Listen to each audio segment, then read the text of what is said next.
As a physician, as a surgeon, my particular concern is having opportunity to see the patient as soon as possible so that we can determine if the injury is one that's going to get worse or it's a minor injury. This is the difficulty in the smaller community, for instance. The patient or the athlete may be hurt playing a high school game, and it's he doesn't want to report it, for instance. He doesn't want to miss the few games they play, and he probably won't tell the coach. And by the time he gets to the doctor or gets into another scrimmage, he has a rather serious injury. Go! Go! Go! Go!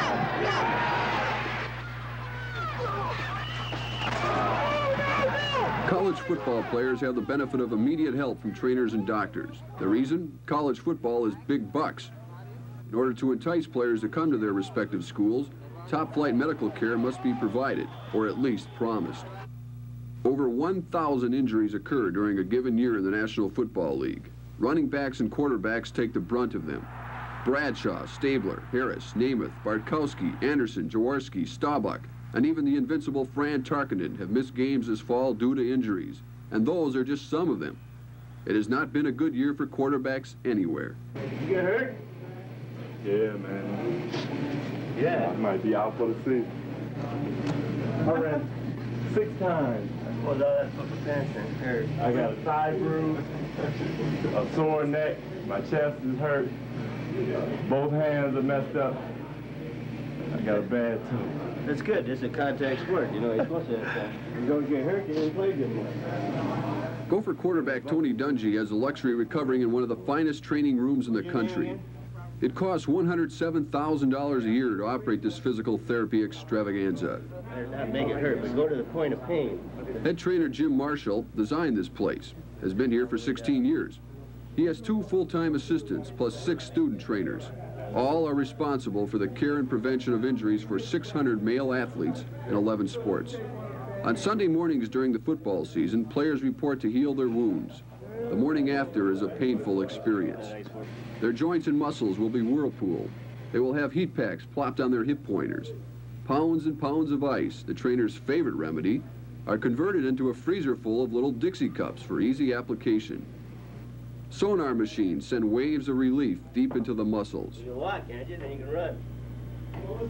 There's a special room to review x-rays, the purest and quickest diagnostic tool available. If there are no fractures, the rehabilitation process begins. All in a day's work for a big-time college trainer. Injuries are inevitable. They're called accidents, and in this day and age where the athlete's a lot bigger, a lot faster, there seems to be a lot more injuries. I don't know why. It seems like every year we get more and more. I'm waiting for the year when we don't have as many injuries, and it just doesn't seem to come. They seem to be piling up. There's no way that we can go through a season without anyone being injured, and I guess this would be the function of the trainer, is to try to prevent the injuries, but they do happen, and so our main job is to try to get them back in shape, back in competition as quickly as possible. Getting back into competition as quickly as possible means playing with pain to a number of football players. On tomorrow night's segment, we'll talk to a couple of Vikings who have certainly played their share of games in pain, Wally Hilgenberg and Jim Marshall, and we'll also hear Dave from Cal Stahl. Weren't you surprised when you began your research on this project that high school players do not have the adequate care, that there isn't a trainer, an orthopedic person on the premises? Well, I was surprised, but the more I heard about it, it's very expensive. Most schools really can't afford one. I think there are like 3 or 4 certified trainers at the high school level in the state. It's really the coaches have the total responsibility, but it's difficult for a coach to watch the scoreboard and to keep track of the health of his players, and this is something that on Friday's segment we're going to go into a little bit more in depth. Have you had any indication that there's going to be some progress in this Yes, area? we have. Bloomington Jefferson High School, Dick Coombs, who was a trainer, teacher at that school, talks about a plan that their school has, and I think other schools will adopt, that may solve this problem. Several of the media have been talking of injuries and have done reports similar to yours. Why this sudden interest? We've had injuries for years and years now. Why this sudden interest? Well, I guess it's overdue to answer your question in a way. I think that finally people are realizing that although football is this big sophisticated sport, the people have not really been paying attention to the health of it. There is a study now being done at Penn State University that is finally analyzing the health of the high school and college players, but it's going to take a long time before it's completed, and hopefully some things will be done by that. Very good. Thank you, Mark. In a moment, on Scene 2, the rather incredible story of one Gary Gilmore. Homer office sees drab fall days with beautiful flowering plants. Call or visit your favorite florist. Last night, we began Scene 2 with some rather startling figures. 86% of all high school football players will suffer some significant injury while playing. 15 college players died from injuries on the field just last year. 1,000 professional players will be injured in 1 year. The upshot of all of that is Portrait of Pain. It's part 2 tonight with Mark Rosen. Mark? Dave, at the conclusion of last night's segment, Jim Marshall, the head trainer at the University of Minnesota, talked about getting the football player back into competition as quickly as possible. For a lot of athletes, this means playing with pain. We begin part 2 hearing from another Jim Marshall, the Vikings defensive end who has battled this aspect of the game for 17 years in the National Football League. It's something that you just can't come right out and do, you know, just like that. You have to know what you're dealing with when you start accepting a great deal of pain.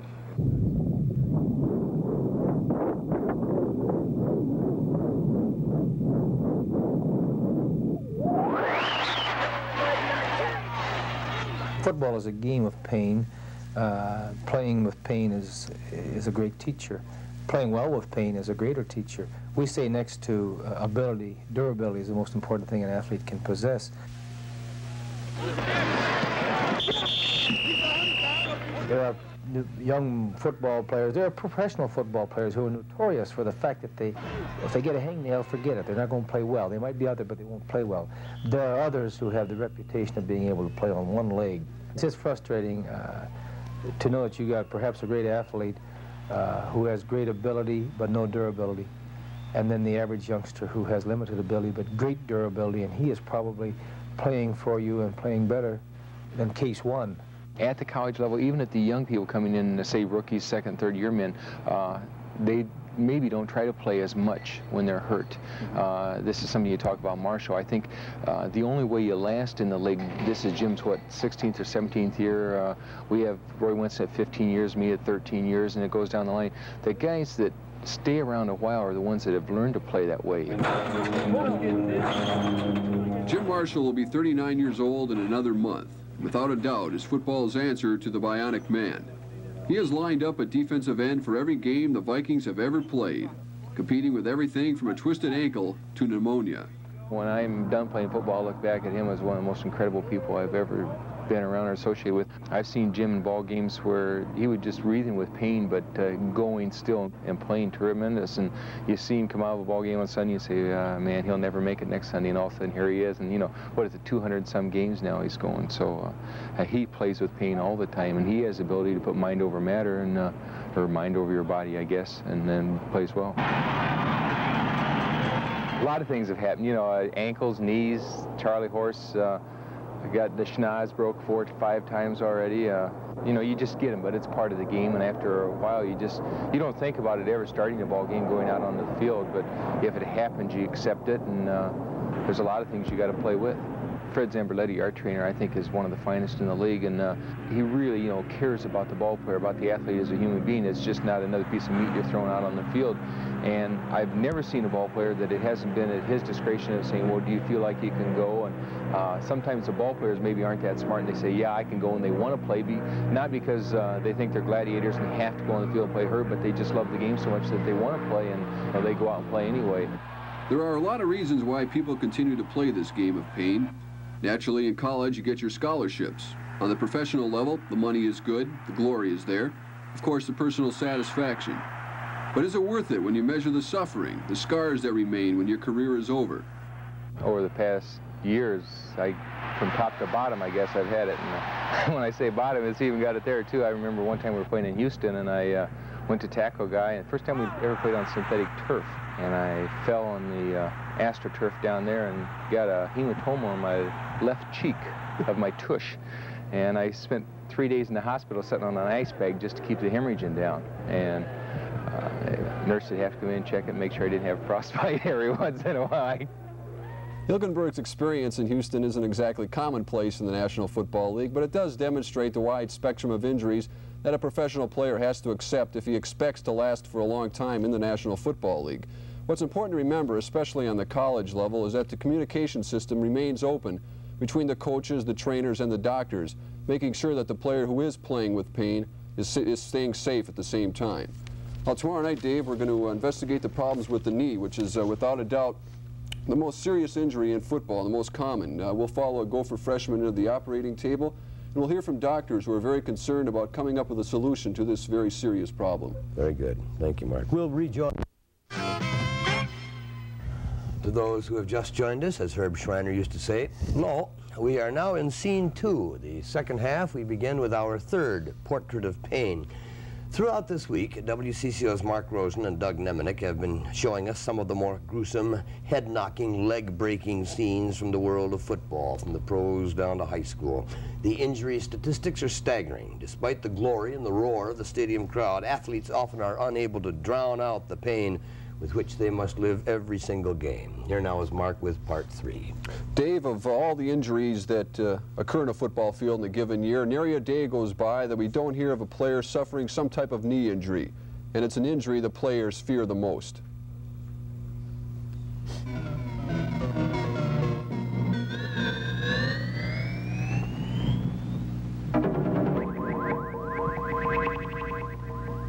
Medial, lateral, anterior, and posterior ligaments hold this fragile joint together. Under lateral stress, they are easily stretched and torn. If the ligaments go, the cartilages often go with them. It is football's most prevalent serious injury. There's been a very fine survey that was tabulated at Stanford University, and this involved the National Professional Football League in 1974. And with the help of all the teams, they recorded all the essentially important injuries that occurred from the first day of practice through the Super Bowl. This tabulation revealed over 1,000 injuries that had occurred, and the great majority of these injuries involved the knee joint. For instance, the upper extremity, there were only 15% or 16% of injury occurred in the arm, including the shoulder, the elbow, wrist, hand, and so forth. So our problem is in the knee.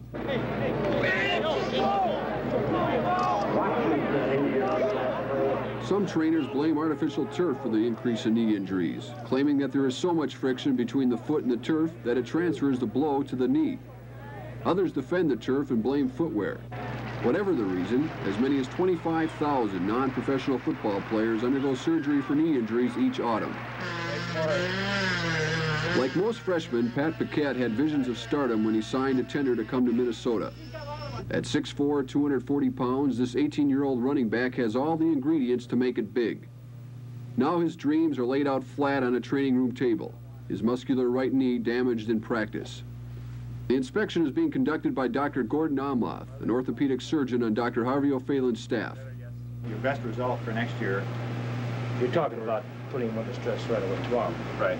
Wow. Yeah. That's what I would suggest to you.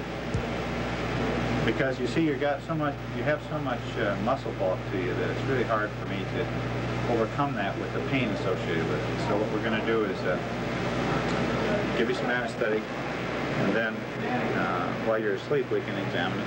And if at that time there's any question about it, we have two alternatives. One is to, I think I would put an arthroscope, or a scope into the knee where we can look around, take a look at it.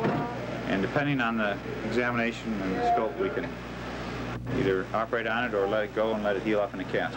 No one looks forward to an operation. The doctor doesn't look forward to it. The patient doesn't look forward to it.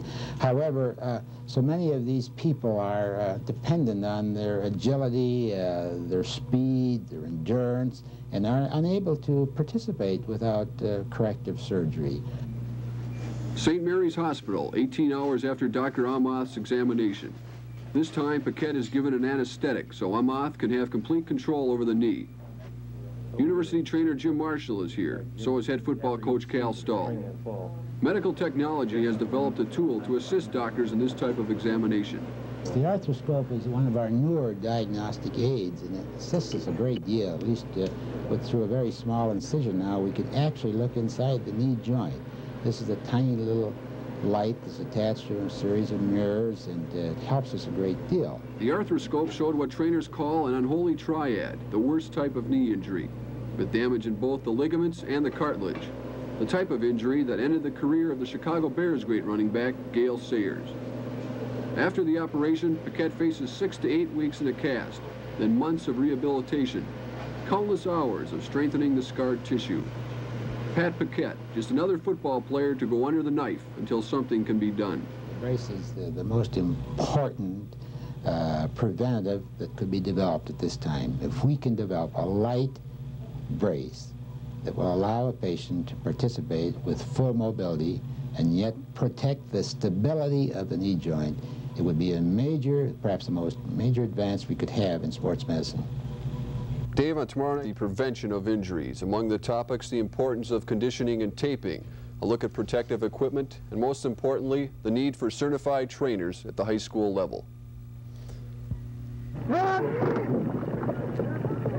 Bloomington Jefferson High School has a winning football tradition. Victories have mounted each year, but surprisingly, injuries have decreased. The reason? A soccer-style shoe they use on the grass fields. The result?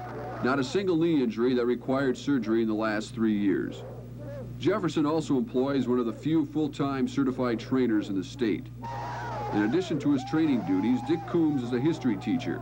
He thinks this combination may be the answer to high school trainers.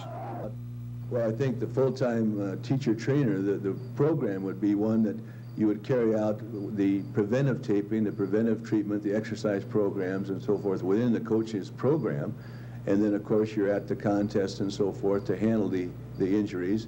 And then another facet of it that a lot of people forget is, all right, the doctor says that surgery has been successful now in the knee or the ankle, and we need a rehabilitation program to get the athlete ready for competition. This is where the teacher trainer would come in again then to help rebuild or to help get that athlete ready for competition again. If you take a look at the research that's been done in conditioning, it shows very dramatically that athletes just can't get into condition, regardless of what energy system they use, with less than 8 weeks of hard training. Associate Professor Dr. Robert Serfas tests the work capacity of athletes at his laboratory in Cook Hall. He's upset that we continually allow many youngsters to become involved in highly competitive sports without really knowing how it's affecting them. If you take a look at pre-seasons in most high school sports, in Little League sports, almost nothing, in professional sports, and in college sports, in many college sports, there just isn't that 8-week preseason conditioning period. And we're just fooling ourselves into the idea that people can play themselves into shape. Because from what we've seen in the research and the general implications that can be made, you can't superimpose season on top of a training kind of situation. Give me yogi seat. Touch. Cal Stahl is one coach who buys Serfas's theory on conditioning. Minnesota's 8-week program starts in early July and it's geared down. Over-distance running, checking out the vascular system is stressed. And so are these warm-up exercises. Set your fingertips, set your toes, give me a high bridge. Hop. As a youngster, playing the game of football, all our calisthenics were jumping jacks and duck walks and a lot of things that right now we really don't see the reason. Now we're more involved to stretch. We stretch the joint, stretch the muscle, work for flexibility. We think a flexible athlete is less susceptible to injury. Tape. Miles and miles of the sticky stuff is wrapped around ankles, fingers, and occasionally knees during a season. For every University of Minnesota player, tape is as much a part of the uniform as the helmet. My aspect or element in prevention of injury is supportive taping. We tape every ankle here at the university. We tape other joints only after they are injured and then give them support as the athletes return to competition. It costs a lot of money for the tape that we use, but we think that if we prevent just 3 or 4 sprained ankles during the season, that it was well worth it. The taping process continues despite the number of authorities who believe that taping the ankle transfers stress to the knee or hip, increasing the possibility of injury to those joints. Protective equipment improves each year. This air suspension helmet absorbs the shock from the blow, providing increased safety for the head. Helmets are also weapons. Hitting heads transfers the shock to the neck and spinal regions, creating injuries that often crop up later in the athlete's life. Double cantilevered shoulder pads come in lightweight models for the running backs, heavier weights for the linemen. They are the best on the market. And shoes. Most major schools have as many varieties as your local Florsheim dealer. Shoe manufacturers are continually striving to perfect footwear that will allow more arch support, hopefully cutting the number of injuries. Football is a glamorous, sophisticated game, but one that has dearly lacked in analyzing the health of the people who play it. There is hope. A computerized nationwide study at Penn State University is beginning to analyze information on injured high school and college players. Unfortunately, it may be years before they get the full cooperation of the schools and the proper funding to make it worthwhile.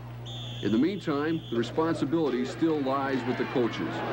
I think there ought to be a state requirement that any football coach, before he can be certified as a coach, must take a certain amount of care and prevention. I think that's very important. I think a physician should be on the field during games and should be at a moment's call during practices, because if we're not concerned with the welfare of our young men, I don't think we should be coaching.